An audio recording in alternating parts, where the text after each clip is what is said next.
আমি জানতে চাইবো শ্রদ্ধেয় স্যার আব্দুল হাদি স্যারের কাছে কেমন লাগলো বন্যার গান। বন্যা, জি স্যার।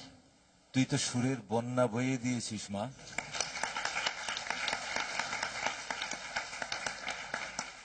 আমাদেরকে তো তুই মুগ্ধ করে দিলি আজকে। Thank you sir. দুইটি কারণে গেয়েছিস, তো অসাধারণ গেয়েছিস।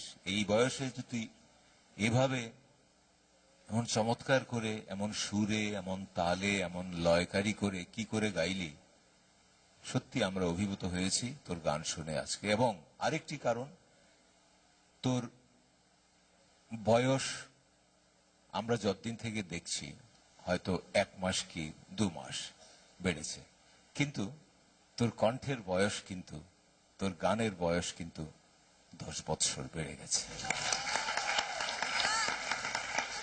Thank you sir. শ্রদ্ধেয় সাবিনা ইয়াসমিন। বসই গো আমার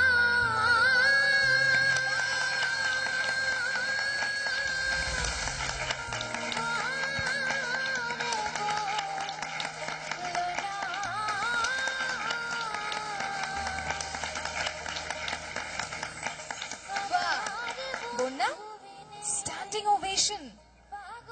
এখনো আরেকজন বিচারকের কাছ থেকে কিন্তু কথা শোনা বাকি আছে। আমরা জানতে চাইবো শ্রদ্ধেয় কুমার বিশ্বজিতের কাছে। বন্যা, গানের প্রথম লাইনটা কি রে? বন্ধুরে কই পাবো সখী গো, বন্ধুরে কই পাবো সখী গো। ওই পাবো সখী। বন্ধু পাওয়ার সময় তোর অনেক অনেক দেরি। চিন্তা করে এত SMS কি করবি, সেটা অতি জরুরি। আর এই মঞ্চে করে যায় একে একে সেঞ্চুরি, সাথে আমাদের দর্শকের মন চুরি।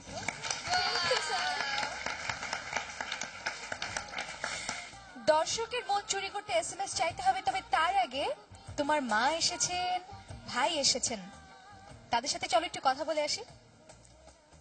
ওর বাবা ছিলেন আমার শিক্ষক, ওনার কাছ থেকে আমি গান শিখতাম।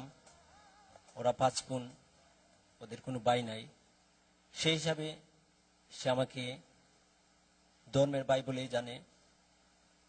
বন্যা এমন একটি ফ্যামিলির মেয়ে, পরিবারের মেয়ে, যেখানে ওরা 5 বোনের সংসার, কোনো ভাই নাই।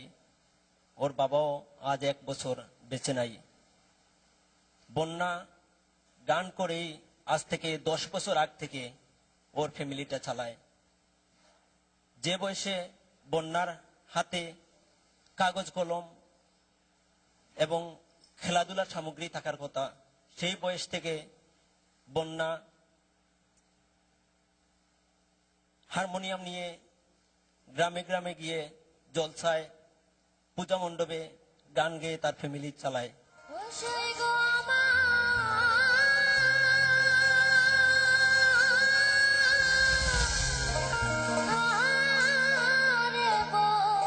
আমাকে SMS করতে হলে আপনার মোবাইল মেসেজ অপশনে গিয়ে SK স্পেস দিয়ে BONNA লিখে পাঠিয়ে দিন 6161 নম্বরে।